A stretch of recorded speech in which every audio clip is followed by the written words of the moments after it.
안녕하세요. 저의 이름은 김성희고요. 나이는 52살입니다. 고향을 떠난 지는 2008년에 떠났고요. 저희 고향은 함경도입니다. 저는 고향에 살 때 일단 군 생활을 거쳐 의료 부문에 종사했고 저희 남편은 약초 관리하는 약초 관리사였습니다. 그래서 저희 부부는 엄청 열심히 살려고 노력했고 또 거기 현재 지금까지 살고 있는 사람들의 못지않게 그 당시에는 여기로 말하면 아주 사이가 좋은 부부로 알려져 있고 덕분에 또 소중한 딸 하나를 얻어서 아마 더 그 때문에 더 열심히 살았던 것 같습니다. 남편은 시골이나 뭐 여기에 상관없이 열심히 약초를 관리하고 산채를 따다가 딸을 또 저에게 갖다 주고 저는 그쪽 북녘의 여성들은 다 같죠. 생계를 유지하기 위해서 열심히 출근은 형식상인 거고 그 다음에 자전거에 석탄을 날라다가 집에 불을 떼야 했고 또 톱과 도끼를 들고 산에 가서 마른 나무들을 잘라서 화목을 보상해야 했으며 또 엄마 일손을 도와서 열심히 농사도 지었습니다. 2000년도 그때 당시는 되게 어려웠었죠. 거의 뭐 생존을 위한 어떤 투쟁처럼 삶을 살아가던 상황이었는데 일단 배급이 없고 급여가 없으며 그럼에도 불구하고 직장에는 출근해야 되는 조직 생활은 반드시 해야 되는 이런 상황에서 가족의 생계를 유지한다는 게 참 어려웠어요. 근데 북쪽은 그때 당시 자체도 남존여비 사상이 강해서 남성분들은 앉아서 기다리죠. 그리고 엄마들은 여성들은 나가서 농사도 지어야 하고 그 다음에 농사를 지으면 거기에서 끝나는 것도 아니잖아요. 그걸 김 메고 떼약배쳐 김 메고 풀 뽑아서 어느 정도 크면 보릿고개가 오죠. 보릿고개가 오면 여기는 그래도 대한민국 같은 경우에는 따뜻한 지방이어서 보리도 밀도 생산되는데 그쪽은 없습니다. 추운 지방이어서. 그래서 감자를 캐서 그 감자에다가 또 나무를 캐서 섞어서 자식들에게 먹여야 했고 자식들을 먹이는 것만이 능사죠. 엄마들은 먹여야만 사니까. 거기다 아버지들은 앉아서 또 밥상이며 술상을 기다려야 되는데 술도 또 빚어야 하는 거였죠. 그러면 엄마들은 그 술을 어디에서 빚겠어요? 그러면 나달이나 곡물을 씻은 앙금을 모아서 또 술을 빚어서 아빠에게 술상까지 바쳐야 합니다. 근데 여기에는 거기까지만 끝나는 건 또 아니잖아요. 애들 공부시켜야 되고 입혀야 되고 하니까 정말로 엄마들은 그냥 지금 제가 생각할 때는 먹이면서 사실 말이 잘 안 나오거든요. 근데 그거는 북한 그 당시 여성들이 반드시 해야 되는 자기 삶의 몫처럼 생각하고 있었고 아빠나 남자들은 반드시 또 받아야 되는 그런 거였기 때문에 제 생각에 그때 당시 거기에서 제가 느꼈던 것은 왜 우리 엄마는 저렇게 살아야 할까? 왜 나는 여자로 태어났을까? 그러면 나도 앞으로 커가면서 엄마처럼 살아야 되나 하는 고민이 엄청 많았던 그런 삶을 살았던 때였습니다. 남자들은 멋있게 조직 생활만 하시죠. 그 출근 도장만 찍고 집에 들어오시면 큰 일을 한 것처럼 그 다음에 앉아서 밥상을 기다리죠. 그러면 엄마는 죄진 것처럼 그 밥상에 나달을 뭐 아빠들이 같이 농사 지은 것도 아니지만은 거기에 감자가 산마서 올라오면 아빠는 막 인상을 오만상을 찍으면서 이것밖에 없냐 하는 식으로 나오고 엄마는 그게 죄인 거죠. 감자를 올려놓는 것도. 저는 그때 당시 되게 지금으로 말하면 사춘기였을 것 같은데 저는 엄청 화가 많이 났었어요. 일단 여기서 제가 엄청 다시 한번 아버지에 대한 원망을 말씀드리게 된 차별이라고 할 때는 저에게는 엄청 아픈 문구예요. 저희 아버지는 북에서 출신 성분으로 볼 때 북에서 제일 최하위 계층이 국군 포로입니다. 국군 포로 출신은 정말로 추방, 상간오지에서 도시 밖으로도 나오지 못하는 최하위 계층이었고 그 다음 그 바로 위에 있는 계층이 남조선 출신, 남조선에서 태어난 사람입니다. 근데 저희 아버지가 경상남도 김천이 고향이십니다. 근데 차라리 좀 사기꾼 기질이 있는 사람들은 북에서 살자면 그런 게 있기 때문에 아예 좀 숨기거나 좀 어떻게 좀 기죽어서 살아야 되는데 그런 거 있지 않습니까? 돌아가실 때까지 그 경상도가 뭔 그런 벼슬이라고 말투조차 바꾸지 않고 그러다 보니까 저희 자식들은 공공연한 남조선 출신 자녀가 돼서 뭐 학교에서도 뭐 정말 줄반장 한번 해본 적 없고 뭔가를 잘못했을 때는 저희가 제일 첫 번째 사상투쟁의 토론 대상이죠. 그래서 제가 화난 게 그거였어요. 아니 아버지는 그 출신 이상한 출신이에요 뭐요 그런 거 가지고도 우리를 이렇게 친구들 앞에서도 기를 못 돋구게 하는데 뭘 잘했다고 엄마 앞에서 저렇게 음식 타발을 하고 거기까지면 또 좋은데 우리는 그래서 기를 쓰고 그 출신이라는 여기에서 벗어나고 싶어서 기를 쓰고 공부했거든요. 저희 남매들이 밤을 새서 공부했고 애들한테 기죽지 않으려고. 그런데 저희 아버지는 본인으로서 지금 제가 어른이 돼서야 아빠가 왜 그때 그랬는지를 알게 됐었거든요. 아빠는 늘 화가 나 있었어요. 아빠는 처음에는 농촌 지역에다가 남조선 출신이었다 보니까 우리도 농부의 자식이 돼서 그 시골에서 못 나올 것 같았죠. 저도 그래서 시골이 고향입니다. 그래서 엄마가 기를 쓰고 노력해서 시내에 나왔어요. 아빠를 자동차 운전사 공부를 시켜서 정말 다른 집 엄마들보다 몇백 배 뛴 것 같아요. 그만큼 또 아버지 자체가 아시죠? 되게 똑똑하고 훌륭했어요. 근데 그걸 인정을 못 받으니까 그 화가 계속 나 있었던 거죠. 그래서 엄마는 조금이라도 자식들에게 농부의 자식이라는 그 출신을 넘겨주고 싶지 않아서 기를 쓰고 아버지를 모셔왔더니 그 북한은 출신 성분 서류가 딱 따라다녀요. 어디를 가든지. 그러면 그 직장에서조차 남조선 출신이라고 모든 일에 어려운 일은 이 사람을 시키는 거죠. 근데 본인은 그거 할 저거 아닌데 그러니까 거기서도 또 싸우기 시작하죠. 싸우고 들어와서 그 다음에 엄마한테 해보는 거예요. 그러니까 아버지의 출신 성분으로 인해서 아버지가 밖에서부터 차별을 받으니까 그 자녀들은 주런이 차별을 받고 있는 거죠. 그러면 차별을 받는 이 가정이 똘똘 뭉쳐서 집이라도 좀 집안에서라도 웃음이 나와야 되는데 아버지는 자기가 받은 그걸 집에 와서 또 푸는 거예요. 가정폭력으로. 매난이 숙제하다가 벌 서고 장단지 해초리 맞고 막 이런 식으로. 그래서 이해가 안 됐어요. 그때는. 출신 때문에 그런다는 걸 저는 생각을 못 했으니까 대체 아버지는 왜 항상 저렇게 화가 나가 있을까?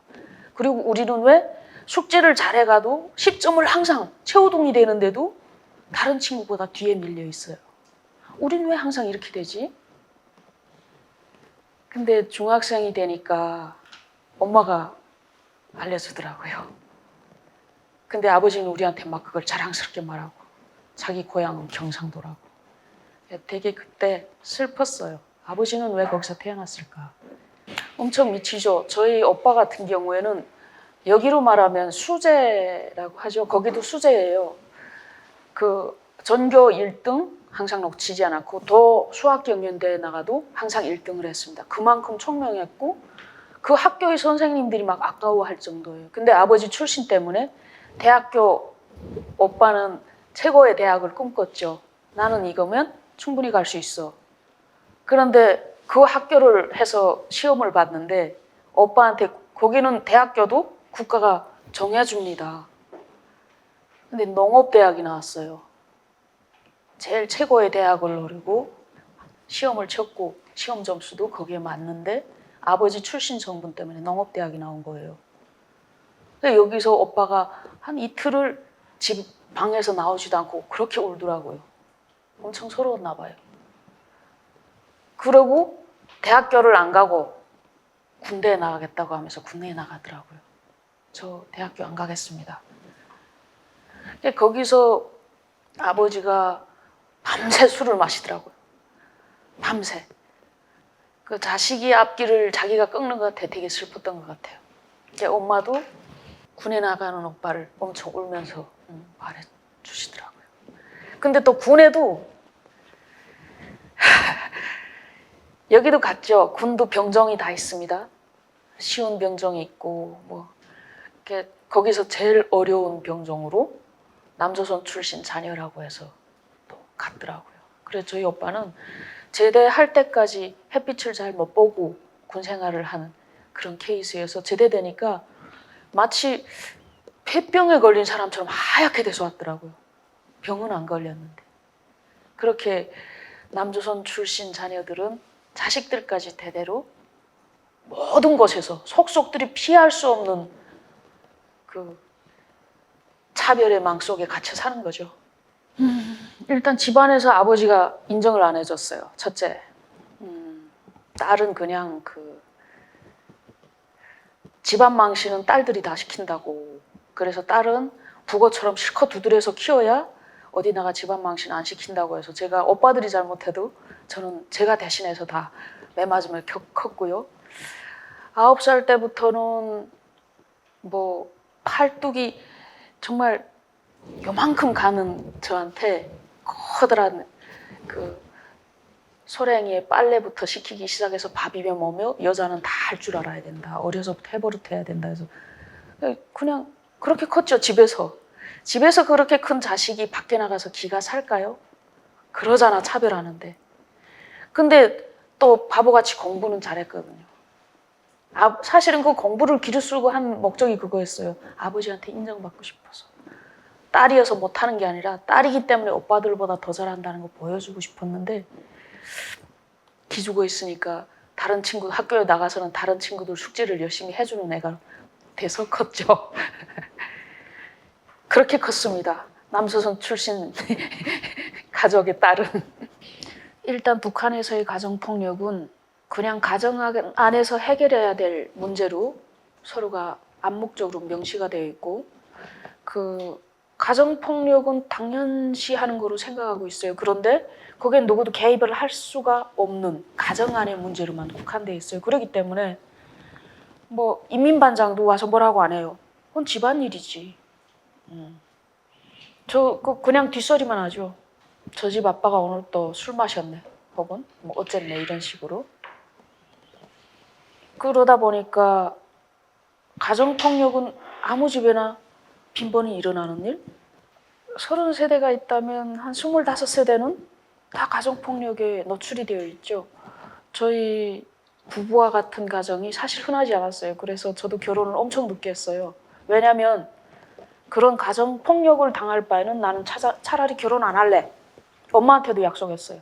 그래서 정말로 그런 사람, 폭력을 하지 않는 사람을 만나다 보니까 엄청 북쪽에서는 늦게 결혼하듯이 그렇게 폭력을 안 하고 여기로 말하면 인꼬 부부라는 그런 부부가 귀해요.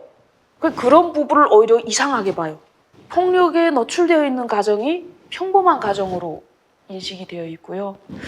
그 다음에 성폭력이다 할 때는 일단 아동 성폭력을 그거는 제가 접해봐서 아동 성폭력을 한 사람을 그때 공개 청살했어요. 저희 거기서. 그때 당시는 일단 아동 성폭력 자체의 범죄성을 크게 봐서가 아니라 일단 경제적으로 많이 어렵고 사람들의 민심이 지금 막 중국으로 탈북한 사람들이 엄청 많아졌고 이 상태에서 당국은 뭔가를 결집시켜야 될 위협이나 협박이 있어야 되는 상황이었는데 한 사람이 9살짜리 애를 성폭력을 한 거죠. 바로 그 체포해가지고 가서 그 시군이라면 다 모여놓고 총살을 했습니다. 공개 총살. 그러니까 한 번씩 그렇게 총살형이나 이런 걸 하고 나면 한동안은 또 저거 하니까. 그래서 그런 적이 있어서 저도 그때 당시 성폭력이라는 걸 기억하다 보니까 이제 저거 했고 그 다음에는 성폭력이라고 생각하지 않아서인지 모르겠는데 거기서는 성폭력에 대한 얘기가 거의 없어요. 왜냐하면 성폭력에 대한 인지도 자체가 없잖아요. 여기 와서 보니까 저도 딸이 커가면서 같이 배웠어요. 성추행, 성폭행, 추행과 폭행의 차이점. 여기 와서 배운 거예요. 거기는 그게 성폭력인지 뭔지를 인식 자체를 안 하고 거기에 대해서 알려주지를 않으니까. 제가 제일 마음 아프게 생각하는 부분이 그겁니다. 왜냐하면 북녘의 여성들은 자기가 의무적으로 해야 된다고 생각하는 거예요. 근데 제가 왜냐하면 거기서는 비교할 것 자체가 없잖아요. 다 그렇게 살기 때문에 여자들은 다 이렇게 사는 거야로 그냥 일반화해서 사는 거예요. 근데 제가 여기 오니까 그건 아니었구나 하는 걸 느끼게 되고 그래서 더 마음 아프고 그래서 더 엄마 생각을 많이 했던 것 같아요. 그리고 엄마뿐 아니라 아직도 거기서 살고 있는 사람들에게 오히려 내가 막 미안해지는 거예요. 나는 이렇게 살고 있는데 너네는 지금도? 당신들은 지금도? 북녘의 여성들에게는 권리는 없어요. 의무만 있는 거예요. 그래서 북녘의 여성들은 삼중, 사중고에 시달리는 거죠. 육아는 당연히 여자가 해야 돼요. 아빠가 아기를 안거나 업으면 큰일 나는 것처럼 생각하잖아요. 가사 당연히 여자가 합니다. 아빠나 오빠들이 부엌에 내려가 불만 떼줘도 큰일 납니다. 거기에 시부모는 반드시 또 모셔야 되는 거잖아요.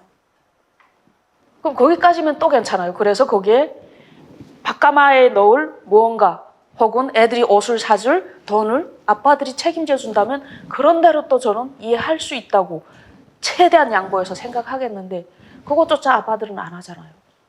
그럼 그것까지 엄마들이 해야 돼요. 저희 어머니 같은 실례를 들자면 다른 사람을 실례 들 거 없거든요. 저희 어머니는 화전을 두셔서 밭을 일구어서 거기서 농사를 지어서 그 옥수수로 술을 빚고 술을 빚어서 술을 옥수수로 다시 바꾸고 술 빚은 찌꺼기는 돼지를 먹여서 돼지도 그러면 집에서 키워야 되잖아요. 그 돼지 우리를 저는 소달구지를 끌고 13살 때 제가 소달구지를 끌고 개울에 가서 돌을 주워와서 구돌을 쌓아서 돼지 우리를 제가 만들었습니다. 아시겠죠? 여성들이 뭐 하시는지. 저는 다른 사람을 신뢰 들지 않습니다. 저를 가지고 그냥 신뢰를 들어 말씀드리는 거예요. 돌을 쌓아서 돼지우리를 만들면 또 새끼 돼지가 있어야 되잖아요. 새끼 돼지 얻으러 술방통을 들고 멀리 새끼 돼지를 그 정축장이라고 하죠. 새끼 돼지를 낳아서 키우는 축산반에 갑니다. 자전거를 타고 한 40리? 40리 정도. 거기는 다 자전거를 타고 가요. 산골로. 40리 가서 처음에는 뭔 모르고 새끼 돼지가 힘센 줄 모르고 종이 박스를 가지고 갔어요. 종이 박스를 가져가서 그 술 한 방통 주고 새끼 돼지 한 마리를 가져온 게 난 너무 행복했어요. 그래서 종이 박스에 담아서 뒤에 자전거 꼼으로 쳐매가지고 지금 산골길 털 내려왔죠. 땀 흘리면서 밥도 못 먹고 배고픔 오다가 거기는 개울물을 그냥 먹어도 물이 맑고 저거 해서 먹어요. 그러면서 땀 흘리면서 왔는데 오다가 이젠 집에 거의 와서 조용한 거예요, 돼지가. 그래서 보니까 돼지가 종이 박스를 뚫고 달아난 거예요. 거기서 자전거를 그대로 놓고 땅을 치며 울었어요. 엄마한테 미안해서. 다시 갔어요. 그 자전거를 끌고 막 울면서. 다시 가서 그 반장 아저씨한테 말했어요. 그 집 앞에 가서. 막 울면서 말했거든요, 제가. 금방 지금 술 한 방통 갖다 놓고 가지고 갔으니까 그 아저씨가 이제 저녁에 어둑어둑해졌으니까 다 갔으려고 생각했는데 와서 울면서 말하니까 기가 막힌 거예요. 그래서 이 아저씨가 아휴, 자기도 자식을 키우는 부모니까 이번에는 그 마대자루, 자루라는 거 아시죠? 자루에다가 요만큼만 숨구멍 뚫어주고 그걸 꽁꽁 묶어서 이 아저씨가 다시 쳐매주는 거예요. 가다가 한 굽이 돌아서 세워놓고 또 보고 또 한 굽이 이러면서 가라. 그렇게 싫어온 돼지를 제가 집에 도착하니까 30리를 그러면 몇 번 왔다 간 거예요. 집에 도착하니까 한 9시 정도 됐더라고요. 저녁 9시. 엄마는 밖에 나와서 기다리고. 근데 아버지한테는 혼나고. 그래도 혼나더라도 그 돼지를 내가 개울 그 막돌을 주워다 쌓은 그 돼지 우리에 돼지까지 넣어놓으니까 그렇게 행복했어요. 그 돼지를 엄마가 그 다음에는 내 정성이 너무 저거 하니까 이자처럼 술을 빚은 찌꺼기를 먹이고 그것만 하나요? 그 옥수수로 또 엿을 달여서 엿찌꺼기도 돼지를 먹입니다. 그 다음에 두부도 했어요. 엄마는 술하고 엿하고 두부해서 밤을 안 자요. 엄마가 1시간을 자면 많이 잔 거예요. 그러면 두부를 이렇게 네모나게 자르면 옆에 자투리가 나와요. 그 자투리도 아빠 먼저 오빠들 주고 마지막에 나는 찬물에다 밥을 말아 먹겠죠. 두부 찬물에다가 이런 식으로. 그래서 저희 엄마는 저희 3남매를 공부까지 다 시키고 그래도 풀죽이나 막 굶기지 않고 그런 엄마한테 제가 지금까지도 항상 고맙게 생각하는 게 남을 생각하는 마음을 키워준 엄마였어요. 나는 당연히 이래도 돼. 아버지한테 그렇게 폭력을 당하면서도 아버지가 화나기 시작하면 창문을 다 가서 닫습니다. 출입문 창문 다 닫아요. 너네 얼굴에 똥칠한다고. 너네가 나가서 부끄러워진다고. 온몸에 멍이 들게 폭력을 당했는데 밖으로 도망치지 않는 거예요. 사람들이 보면 누구네 엄마가 저러더라. 누구네 아빠 엄마가 저러더라. 그럼 너네 이름이 깎이지 않냐. 학교 갔다 오면 엄마가 부엌에 불 떼는데 머리를 안 드세요. 우리한테 그 멍든 얼굴을 안 보이겠다고. 그래서 제가 엄청 속상하고 화나고 한데 폭력을 하는 사람이 아빠기 때문에 어쩔 수가 없더라고요. 이게 북녘의 여성들의 평균, 누군가 겪고 있는 삶이에요. 탈북 가정의 누군가는 보위부에 잡혀서 북송되고 그 감옥 안에서 받는 고통도 큰 거 맞아요. 근데 평상시의 이런 일상을 쭉 살고 있는 북녘의 여자들, 이 인권은 우리가 그냥 그러려니 하고 생각할 그게 아니거든요. 제가 여기 와서 살아보니까 그건 아니라고 생각해요. 그래서 저는 힘들고 갑자기 어떤 불의의 어떤 사고를 당한 그 사람의 인권도 물론 우리가 많이 신경 써야 되고 변화를 가져야 되는데 전체 북녘의 여성들이 이러한 삶을 살지 않게 모두가 이런 인권에 관심을 돌려주고 그 여성들에게 조금이라도 아니야, 당신에게도 권리가 있어. 남편부터 시작해서 온 가족을 먹여 살려야 되고 그들에게 나를 희생시켜서 얻어야 되는 그런 권리가 아니라 적어도 여자기 때문에 이래야 된다는 게 아니라 여자기 때문에 나도 이런 거 할 수 있어 하는 요만큼의 어떤 요구라도 말할 수 있는 그런 목소리를 내주면 좋지 않을까. 그래서 제가 여기에 왔습니다. 이 얘기를 하자고 보니까 그때 당시 제가 치료했고 제가 돌봐줬던 환자들에게 많이 미안해지고 말씀드리기도 참 그러네요. 예, 그때 당시 한 가지 단편적인 실례를 든다면 첫째로 북쪽은 응급차가 없습니다. 그래서 외상 환자는 시골에 있는 환자는 소달구지, 거기 운송 수단이 소달구지예요. 소달구지에 실려서 오던가, 그다음에 발목이나 손목 간편하게 다친 외상 환자는 부모나 주변 지인들의 자전거 뒤에, 자전거가 또 기본 개인 운송 수단이니까 그렇게 앉아서 일단은 집을 출발합니다. 다친 곳을. 출발해서 오는 시간이 일단 오래기 때문에 병원을 찾아오죠. 진료소 같은 경우에는 거점마다 다 있어요. 여기 같은 보건소가.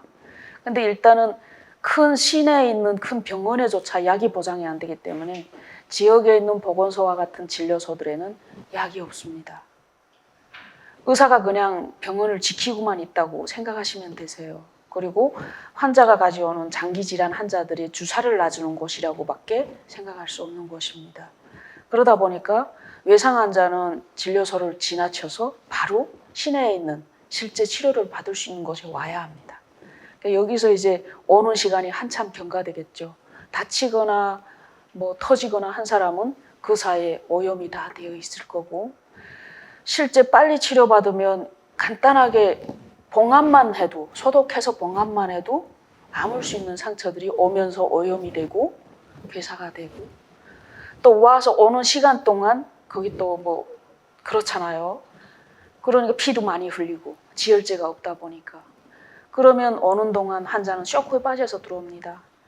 쇼크에 빠지면 구급 외래 치료 시설에서 먼저 이 환자를 케이스 바이 케이스로 해서 이렇게 분리를 하겠죠. 분리를 하든가 분리를 해도 가서 바로 치료를 뭐 받는다든가 이런 게 안 되기 때문에 그쪽 의사를 호출합니다. 외과면 외과. 북쪽은 정형외과, 뭐 성형외과 이런 구분이 없습니다. 외과는 외과, 내과, 그 다음에 소아과, 산부인과, 피부과, 구강과 이런 식으로 구분이 되어 있고요.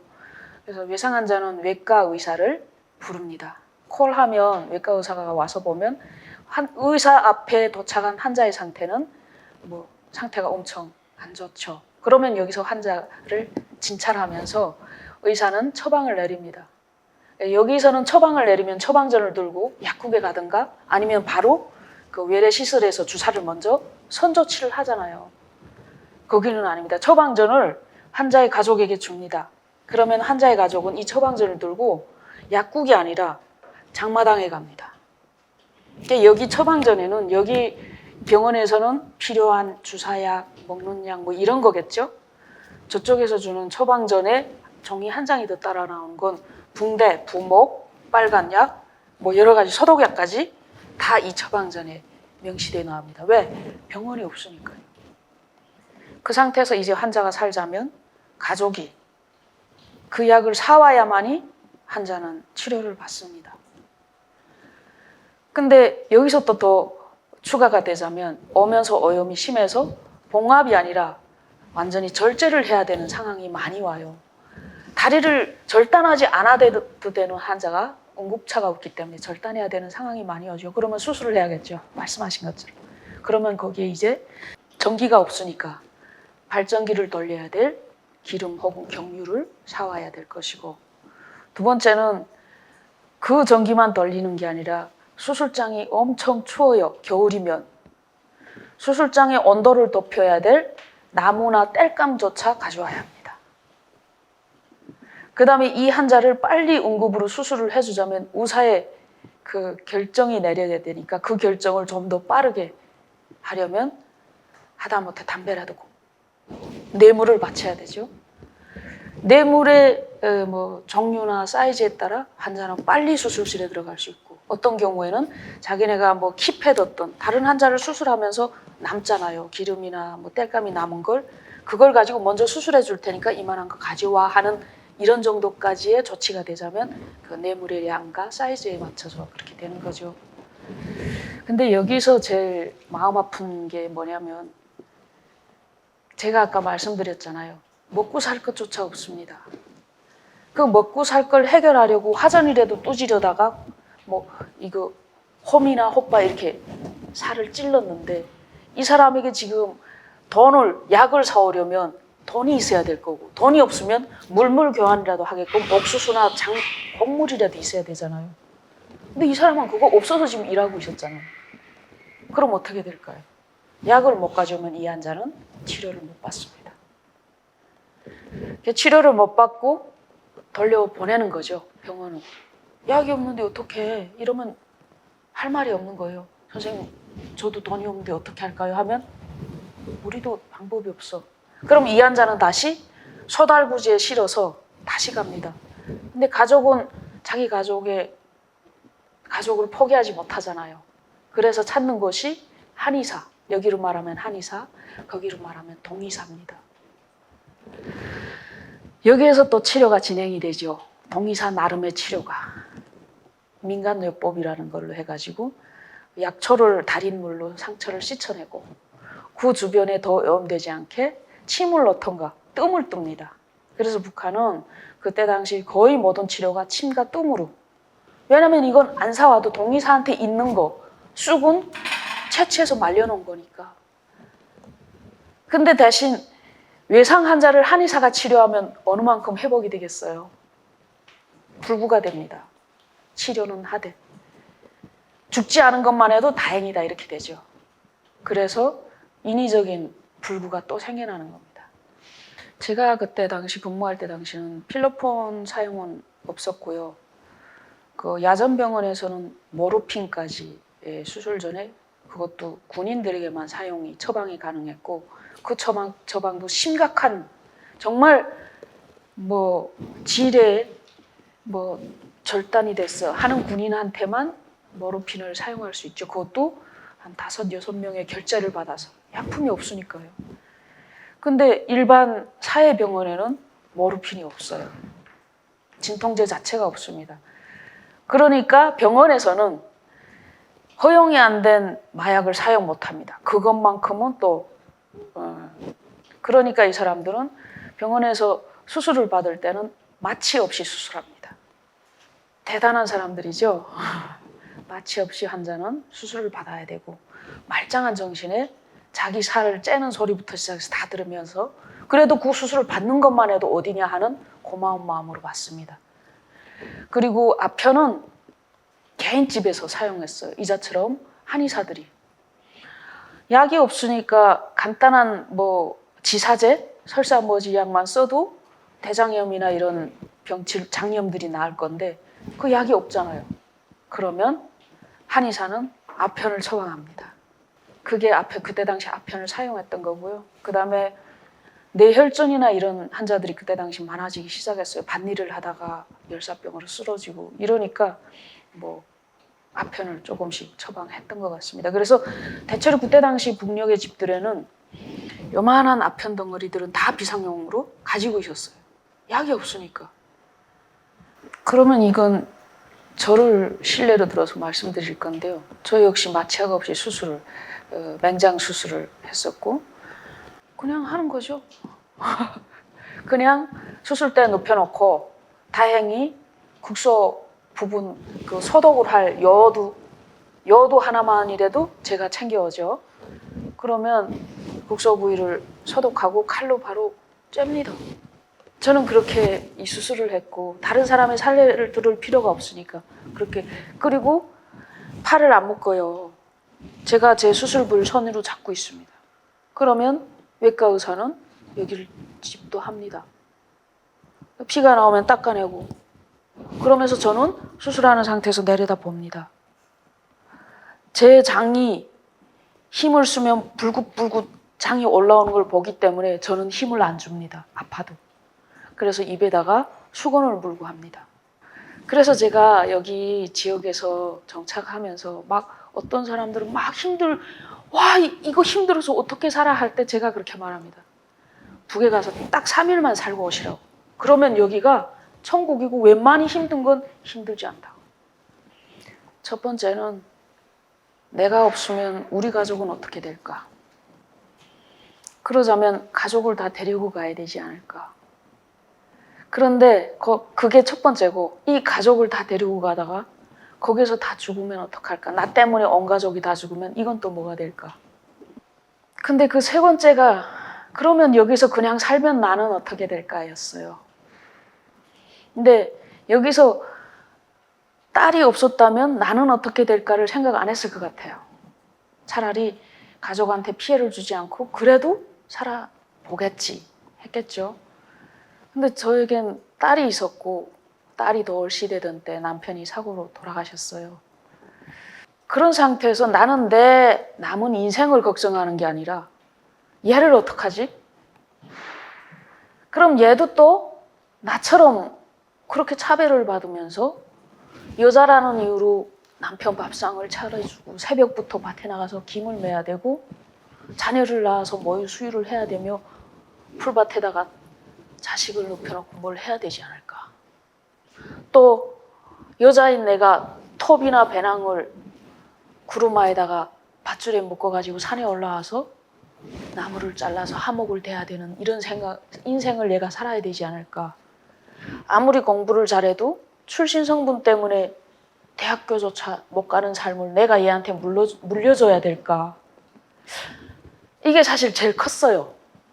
그래서 제가 탈북을 결심하게 된 가장 큰 동기는 사실 그때 당시는 남조선에 대한 신뢰는 100%가 아니었어요. 대체로 북쪽 사람들은 오인된 정보 속에 살잖아요. 세뇌를 받으면서. 그러니까 딱 한 가지만은 그럴 수 있겠다 하고 떠난 게 거긴 대신 자유롭대. 이사 갈 수 있고 내가 이런 것만큼 급여를 받는 데만 믿고 왔어요. 그 말만.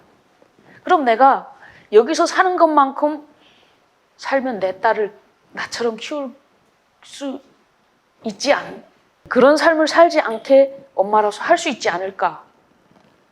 이게 아마 그 고민의 마지막 제일 최종의 결정이었던 것 같아요. 그래서 탈북을 결심했고, 결심하면서 가족이 저에게 그랬어요.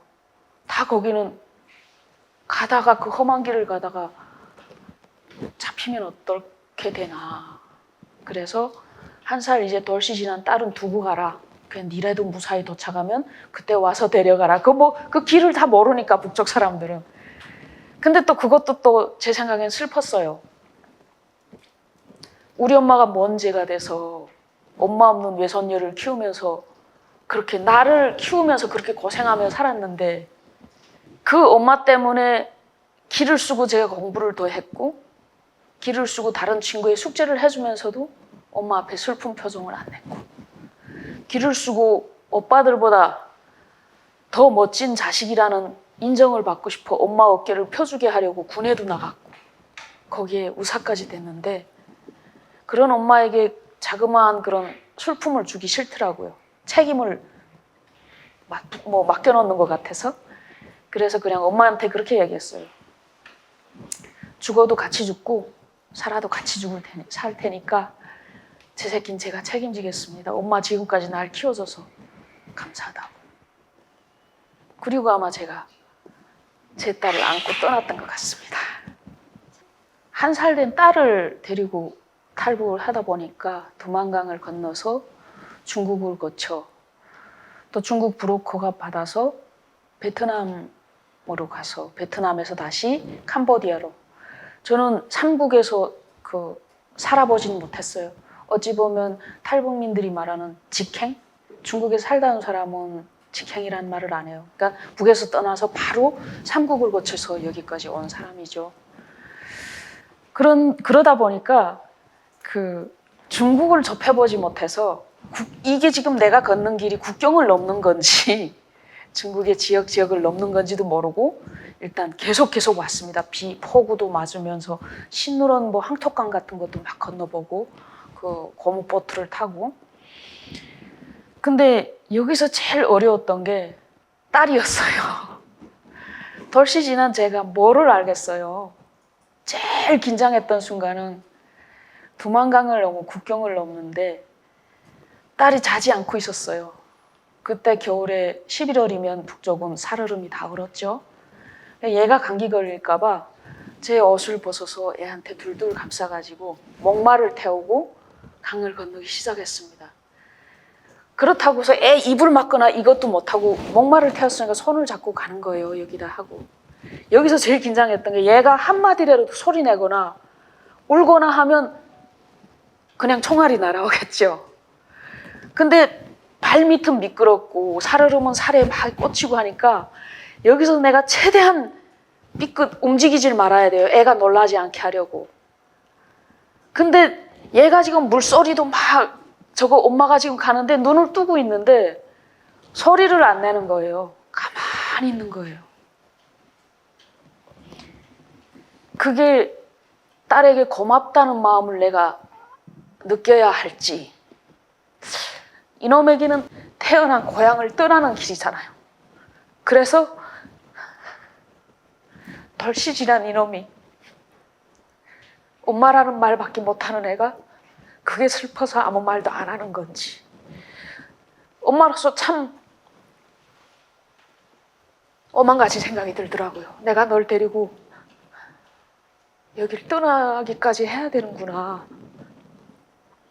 엄마로서 아무것도 장담할 수 없는 길을 내가 너를 이렇게 목마를 태우고 떠나야 하는데 너는 그 엄마를 살리겠다고 소리를 안 내는구나. 이런 생각에 그랬어요. 다음 제가 제일 걱정했던 건 갔죠. 중국을 거쳐 계속 오는데 공안이나 어떤 경찰 당국에 잡힐까 봐 얘가 한국말을 하면 안 될 것 같아서 모유 수유를 그때 다 멈춘 상태였는데 애한테 뭘 먹일 건 없고 애가 말하면 저거 할까 봐 다시 모유 수유를 시작하고 모유를 먹이면서 애를 데리고 왔던 거거든요. 그냥 저는 오로지 딸한테만 얘가 아플까, 얘가 뭔 일이 생기면 얘를 어떡할까 하는 생각에 온정신이 여기에 가다 보니까 사실은 지금까지도 오던 길 곳곳이 어떤 지명이나 그 상황이 기억이 안 돼요. 지금도 제가 돌아보면 내가 어떻게 왔지를 잘 모릅니다. 대신 딱 한 가지만은 알아요. 폭우가 쏟아질 때 내가 얘를 옷을 벗어서 덮어 안고 온 거. 항토강이 넘는데 그 구명 튜브를 건너가는데 나는 튜브를 잡고 얘를 그 위에다 앉혀서 오던 거. 어쨌든 얘에 대한 기억은 다 나요. 근데 그 경로는 잘 생각이 안 나요. 제가 하나도가 얘기를 하면 되게 행복해지는데요. 일단 저희 집안에 엄마가 술을 그렇게 빚어서 팔면서 우리를 키워온 거지만은 알고 보니까 제사술이 있었어요. 저희 제사할 땐 반드시 이 술을 빚어서 올려야 돼요. 고집이 세게. 그런가 보다 했는데 여기 와서 창업을 딸이 엄청 예쁘게 잘 컸어요.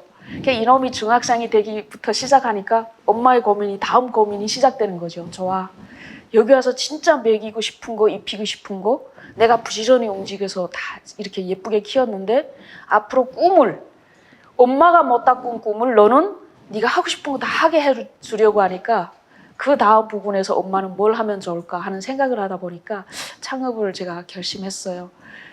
창업을 결심하면서 그럼 내가 대한민국의 많은 사람들과 경쟁을 해야 되는데 내가 뭘 가지고 경쟁해서 살아남을 수 있을까? 그래서 일단은 먼저 공부를 했어요. 배워야만이 실수를 줄이고 또 내가 가진 게 적기 때문에 최대한 잘 버텨볼 것 같아서 사이버 회사 다니면서 애를 키우면서 회사 다니면서 공부를 하자고 하니까 여기는 또 행복하게도 사이버 대학교라는 게 있더라고요. 그러면 내가 좀 잠을 덜 자면 되는 거예요. 그래서 애를 재우면서 사이버 대학교 경영학과 공부도 하고 자본주의 사회에서 창업을 한다, 무언가를 경영을 한다. 이거는 북에서 그냥 뭐 엄마가 돼지 키우고 술 빚어서 누구한테 팔던 그런 주먹구구식 경영은 안 되겠더라고요. 또 내가 하는 모든 행위나 행동이 딸에게는 어떤 교훈이 될 수도 있고 엄마가 줄 수 있는 경험이 될 수 있지 않을까 해서 공부도 열심히 해서 비교해 보니까 제가 이길 게 하나도 없었어요. 봤는데 거기서 술. 제가 그 마지막에 말씀드리려고 했는데 살짝 말씀드리자면 여기 와서 놀란 게 세 가지 있었어요. 첫째는 여자들도 술을 먹는 회식 문화. 막 남자들하고 막 건배하고 술 마시는 거예요. 와, 이래도 되는 거였어? 두 번째는 뭘 하든지 여기서 살 수 있었어요. 박스를 주어도 돈은 꼭꼭 주더라고요. 급여. 그다음에 세 번째는 여자들이 뭐든지 도전할 수 있다. 창업이든 취업이든 또 대학교 입학이든 내가 선택하는 마음만 먹으면 할 수 있다는 이 세 가지가 저는 제일 행복했거든요. 그래서 여기서 술을 생각해 보니까 우리 집 내림주가 다른 사람들하고 경쟁이 할 수 없고 나만 할 수 있는 거잖아요. 그래서 그래 이거 한번 해보자. 그리고 술을 또 회식이랑 하면서 먹어보면서 되게 행복했어요. 아, 술이 이런 거였구나. 우리 아버지가 이 좋은 걸 마시면 왜 엄마를 그렇게 막 구박했을까. 그래서 저는 전통주로 창업을 시작했고 하나도가라는 이름은 그거예요. 작은 술병에 대한민국의 농산물로 북한의 전통주 제조 방법으로 둘이 열심히 만나서 부글부글 끓었어요. 사랑을 나눠서 술이 뽑아지니까 그걸 작은 술병에 담아보니 그게 하나된 대한민국이더라. 그래서 나는 이 술병에다가 통일된 대한민국을 담아갈 거야. 이런 의미에서 하나도가라고 했고요. 되게 행복합니다. 저희 술은 그래서 처음에는 북한의 어떤 전통주라고 하니까 처음에는 그랬어요. 야, 너 탈북자라던데 혹시 이 술에다 독약을 넣지 않았니? 그래서 그거 어떤 사람들은 막 서운할 수도 있겠죠. 근데 저는 생각해 봤어요. 어쨌든 이 사람들이 나를 모르니까. 이 사람들이 나를 뭘 믿고 내가 만든 이걸 사 먹겠어. 이 사람들도 나에 대한 나쁜 교육을 받았을 건데. 일단 저는 저를 믿고 신뢰하라고 나를 신뢰할 수 있는 기회를 그 사람들에게 줬어요. 봉사하는 거로. 나 이런 사람이야. 나는 술에다 덕을 넣으려고 여기에 온 게 아니라 딸 하나 열심히 키워보고 싶어서 당신들과 이웃을 해서 살아보고 싶어서 찾아온 당신네 이웃이요. 그리고 나한텐 가진 게 돈이 아니라 젊음이고 힘이고 근면한 거니까 여러분이 필요로 할 때 내가 일손을 도와줄게. 근데 나한텐 그거밖에 없어도 그건 내 마음이야. 이러면서 꾸준히 토요일은 반드시 봉사를 했습니다. 딸이 중학생이 되면서부터는 딸을 같이 봉사를 하고 나보다 더 어려운 이웃이 있다는 거 알아야 될 것 같고 또 통일이 되면 저는 북에 가서도 이런 봉사하는 거로 해서 그 사람들이 나를 너는 우리 고향 사람이니까 하면서 내 말을 믿을 거잖아요. 그러면 나는 이렇게 하며 살아왔고 이 사람들과 우리 이렇게 해서 또 같이 살자. 이렇게 하려고 봉사도 열심히 하고 있고 그러다 보니까 저희 술이 되게 칭찬을 많이 받습니다. 북쪽의 술이 그런 음식이 그런 거 있잖아요. 목 넘김이 부드럽고 그다음에 숙취가 절대 없고 그다음에 제가 직접 농사지은 옥수수로 누룩을 만들어서 하다 보니까 뭐 우리 동네 사람들이 일단 먼저 먹고 신뢰하기 시작해서 동네 사람들이 첫 번째 고객이 되고 첫 번째 거래처가 되고 이젠 거의 영국에 있는 지인들도 저희 술 사러 여기까지 옵니다. 그 정도로 저는 하나도가를 사람들이 신뢰 속에서 지금 차분히 걸어가게끔 하고 있습니다. 북한에서 여자로 살아왔던 그 삶은 나에게 슬픔이었다. 그때 당시에도 슬픔이었고 지금 돌아봐도 슬픔이었다. 대체로 대한민국에도 오니까 엄마에 대한 노래가 많아요. 나는 엄마가 참고 버티면서 헌신해온 삶이 나라는 자식의 작은 기쁨으로 조금이라도 보상을 줄 수 있지 않을까 하는 생각에 버텨왔고 8년의 군생활도 버텼고 삶이 매 어려운 순간마다 버텨왔던 것 같아요. 13살짜리가 달구지 끌고 개울에서 막돌을 주울 때도 내가 이렇게 하면 엄마가 덜 힘들고 웃지 않을까.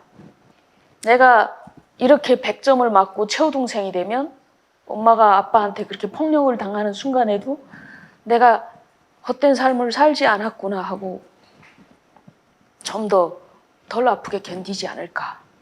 그런 마음이었던 것 같아요. 엄마로서의 제 바람은 저희 딸이 바르고 성실하고 예쁘게 잘 자라서 엄마보다 더 나은 삶을 살며 아직도 우리 딸이 태어난 고향에 있는 많은 분들을 위해서 헌신하는 그런 삶을 사는 참 멋진 딸로 크기를 바라는 게 엄마로서의 꿈이고요. 소원이고 자식으로서의 저의 소원은 저희 엄마가 저로 인해서 돌아가셨지만은 하늘나라에서나마 엄마가 그렇게 희생한 게 헛된 게 아니었어 하고 행복해 하셨으면 하는 거고 그냥 인간 김성의로서의 저희 꿈은 하나도가에서 빚는 술이 남과 북의 온 마음을 담은 술이잖아요. 그 술이 양주를 이겨먹어서 대한주가 돼서 언젠가 통일이 되면 우리가 모두 모여 앉아서 건배하면서 그래 우리 잘 살아왔어. 앞으로 대한민국은 우리 같은 사람들로 해서 더 잘 살아갈 거야 하는 날이 오는 것이고 마지막은 저희 딸의 손을 꼭 잡고 북쪽에 가서 지금도 자원봉사를 열심히 같이 하는 친구들과 북쪽의 모든 좋은 곳을 안내하면서 자원봉사하는 것이 마지막 꿈입니다. 제 딸 하나만 생각하면서 허둥지둥 떠나온 고향인데 지금 여기서 제가 제 딸을 안고 너무 혼자 행복해하는 것 같아서 미안하고 거기에 있는 많은 분들이 이제는 적어도 사람처럼 살 수 있는 본인이 권리를 한 번쯤은 생각해 볼 수 있는 그런 기회가 다가오면 좋겠고 그런 삶을 살기 위해서 자그마한 용기라도 버텨서 참고 그러지 말고 한 번쯤은 용기를 내봐줬으면 좋겠어요. 당신들에겐 의무만 있는 게 아니었어요. 권리도 있습니다. 여성이 자유롭게 살아가고 내가 하고 싶은 말, 하고 싶은 행동을 하면서 예쁜 꽃을 볼 수 있는 여성에게도 권리가 있다는 걸 한 번쯤은 생각해 봐 주세요. 저를 보면서.